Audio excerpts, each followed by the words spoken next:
Hey you guys, it's Monday again, and that means Evan's here with another video.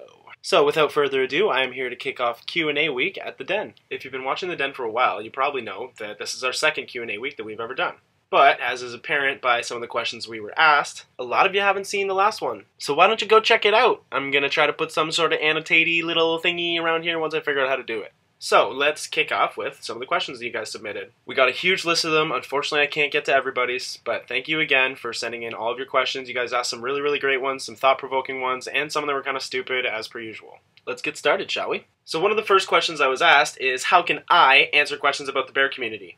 Thanks a lot, Rex, you big jerk. Do you have any idea how many bears would value a chaser's opinion on things like this? Just think about it. One of our other viewers, Benjamin, asked, what is the absolute worst thing about the bear community? For me, that's a no-brainer. It's the fucking gossip. All of you bears seem to know each other somehow, and you all have something negative to say about somebody else somewhere that you've encountered because they're a dick, or they're a douche, or they're rude, or whatever. I fucking hate it. Many of you don't take part in this gossip, but the rest of you need a little reminder in the whole, if you don't have anything nice to say, don't say shit all lesson. Another viewer by the name of Carlos asked kind of a three-parter question. Name one thing that you like being complimented on about yourself. Name one thing that you hate being complimented on about yourself. And name one thing about yourself that you would absolutely hate to be dumped for. Technically that's 3 questions, but I will accept your challenge, Carlos. Something that I like being complimented on, let's see. I really like being told that I smell good. I know that that's just me spraying on cologne and whatever, it's really not me at all, but I like hearing it. I put on cologne, it's not usually for me, so it's nice to hear that somebody at least appreciates it. I also really like hearing that I'm intelligent, or anything non-physical, like anything that you can't see with your eyes, that you need to actually talk to me a little bit to understand about myself. Compliment away, because that is fucking awesome. Things I hate being complimented on are the physical stuff, for the most part. Yeah, I know that I'm sexy. Thanks, I know that I have a hot ass. And you're also the 10,000th person to tell me that I have a cute smile. Yes, I sound like a conceited bitch, but if you're trying to compliment someone, reach a little bit, think. Maybe he's heard this a whole bunch before. Maybe this sounds really shallow. Think about it. Next, one thing I would hate to be dumped for, absolutely hate, like this would kill me, is if somebody dumped me because I was boring. I could not handle that. That would kill me. I could never, being labeled as boring, that would be the absolute worst. Without a doubt. On to a bit more serious of a topic. Now, hopefully this one doesn't stir the pot too much. My very good friend, and also a very well-known shit disturber who goes by the name of Kegger, brought up the whole word tranny issue, and is that a justified argument or a justified battle that the trans community is taking part of, or is it a little bit of an overreaction? This is a tough one. I mean, honestly, my experience with the trans community is not so vast. So I'm going to be kind of tackling this from a perspective of one minority group to another. I don't necessarily think the whole battle against the word tranny is so much an overreaction as it is just misguided. Now don't get me wrong, I totally understand the need to use proper nomenclature when referring to any group, and yeah, until we reach a point where we can use acceptable terms for everybody, we haven't reached true equality. That's obvious. But I think you need to pick your battles a little bit when it comes to the equality movement, because we all know we're not where we need to be, but there are some way bigger fish to fry than stupid terms that people throw around. If the gay guys lost their head over every time some kind of colloquialism referring to them as a homo or a queen or a fag or a queer or whatever the fuck you want to throw out, if they lost their shit at every single one, that would trivialize the entire reason that we're even here. We still have to tackle marriage laws, equitable treatment in the workplace, discrimination in schools, in terms of education, bullying, all sorts of shit, having lack of resources for these people that need help. There are so many more important things that we can be focusing on than how we refer to the community, or the fact that RuPaul called some girl a tranny or said she-male. I think the fact that you're trying to rip this person up on social media is bullshit. I'm sorry. You're just tearing down a figurehead for your community because they slipped up one time and said something stupid. It's a stupid-ass, lazy version of armchair activism that doesn't get anybody anywhere, and it makes the entire movement look dumb. God damn. Think of how the straight people are looking at the trans community right now. If they can't even figure their own shit out, if they're too busy infighting, how are they supposed to create a unified front against oppression? So no, once again, to repeat, it's not an overreaction. I think trans community in general needs to sort of pick their battles and focus on what's important. Focus on why they're still fighting and what they're fighting for, not just that they're using the proper terms. Sorry for my little rant there, but I have pretty strong feelings on that topic. On a lighter note, my good buddy Brad from Toronto asks, how would the bears do in a zombie apocalypse, and do you have any tips for them? Bears, I'm sorry for a zombie apocalypse. Y'all are fucked! I hate to break it to you, but you're big, you're slow, and you're tasty. And in a zombie apocalypse, yeah, I might want to look at your ass, but all that really matters is I can outrun you at the end of the day. If you're worried about the zombie apocalypse, start cardio, like, right now.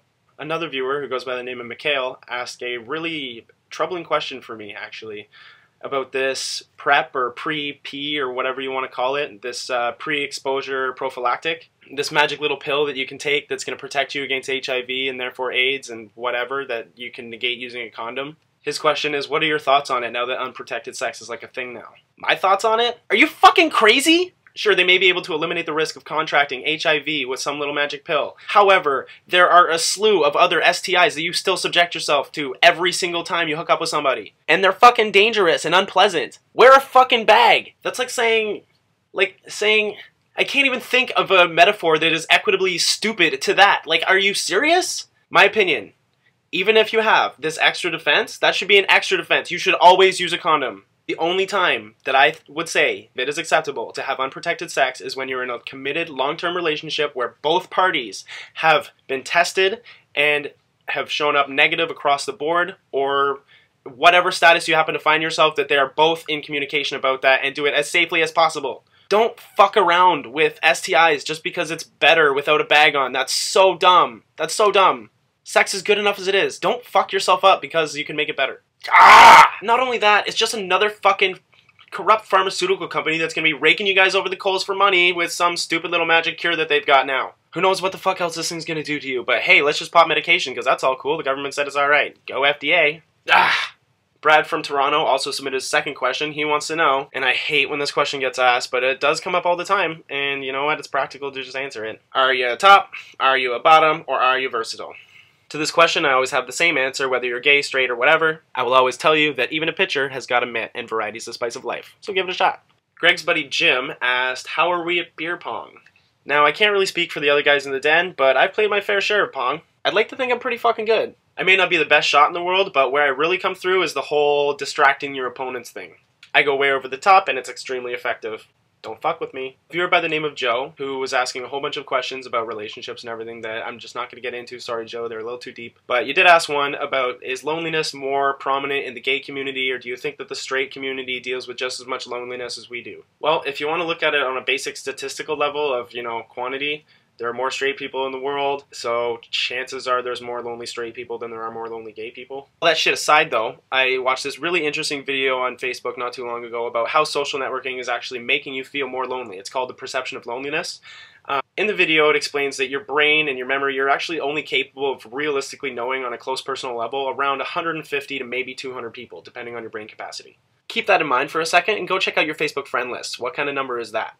I don't think anybody's more lonely than they've ever been before. I think the main reason that we all feel lonely is social networking. Everybody feels like if they don't have enough friends or they're not posting pictures, then they're not doing anything with their life that's worth doing and worth reporting about, and it's ridiculous. So, computers and technology have completely changed how we interact as a species, and I think that's what's making us more prone to being lonely. We don't make friends anymore, we social network. That's what we do, and it's a little fucked up. But I'm also a giant hypocrite because here I am writing a vlog right now, and I don't know really many of you on a close personal level, but I would call all of us friends to some degree because you're listening to me talk right now. Thanks. My very adorable and very good friend Matt asked me a very thought-provoking question. Matt says that masculinity and the concept of being masculine is a huge deal in the bear community these days, and what exactly does it mean to me? So if we look at the dictionary definition of masculinity, it says, masculinity, noun, possession of the qualities traditionally associated with men. And then in the description it says, handsome, muscled, and driven, he's a prime example of masculinity. Now I think that the definition that they give is correct, but the example that they give is wrong. Now what he's getting at is that everybody in the bear community is so hung up on finding someone who's masculine and powerful, strong, whatever, blah, blah, blah. Personally, I think it's the instinctual need to mate with the alpha male or the most powerful person for your genetic pool is manifesting itself in today's society. And many gay guys, that's what they're attracted to. On a primal level, on a chemical level, they're attracted to people that exude testosterone. So I think that's more what the concept of masculinity is to me, is that it all comes down to pheromones. Anything beyond that is just perception, and it's somewhat bullshit. It's an easy way for people to discount huge groups of people because they deem them too feminine or too gay or what the fuck ever. They just want to write them off and keep searching for their, super masculine, ultra manly, Hulk, lumberjack, chop wood with a chainsaw fucking bullshit type of thing. I think it's ridiculous. I think you need to open your mind up a little bit. And I think that the bear community, by and large, needs to be less hung up on masculinity and more hung up on individuality. Try it. Matt, thanks again. That was a deep question and a good one. I feel like Greg's going to have quite a bit to say about that one too, along with the trans thing. Our viewer Mikhail submitted another question asking, what does gay pride mean to you? Now, I've kind of talked about this before, how I've grown up in a very lucky era to be gay. Tolerance is in, ignorance is out, it's not cool to be a bigot, all that sort of shit. Laws are changing every day in our favor. It's awesome. Unfortunately, this also means that the fight for gay pride is an extremely diluted experience, and the actual event of such, doubly so. A lot of my demographic views it as a non-issue, kind of like we've won the battle already. And that's sad. Like, we just use it as an excuse to party and hook up and parade ourselves around. I did stumble across one very awesome quotation. I'm not sure who said it, but it's been popping up on Facebook all over the place. Now, I'm not able to quote it verbatim, but it says that gay pride is essentially a celebration of your ability to live free from persecution and fear, and that instead of questioning it, you should just be happy that you don't have to have one. And those are all the questions that I have time for this week, mostly because I'm pretty baked and getting kind of sleepy. But stay tuned this week, because we're definitely going to be coming up with some more awesome Q&A stuff for you. We're even going to be getting a roundtable discussion going on at some point. I don't know when, but it's going to happen. I almost promise. So make sure you come back tomorrow to check out Will's Q&A video. We're going to be handling all sorts of fun stuff, and it's going to be awesome and great, because Will's awesome and great. So come check it out. And again, I have to plug myself, so make sure that you go and look at our page at facebook.com/menoftheden, and then the YouTube one, which is youtube.com/menoftheden. Like, subscribe, comment, yada yada. You know where to do all that. It's right down there. Man, I'm getting sick of saying that. And that's it. I'm out.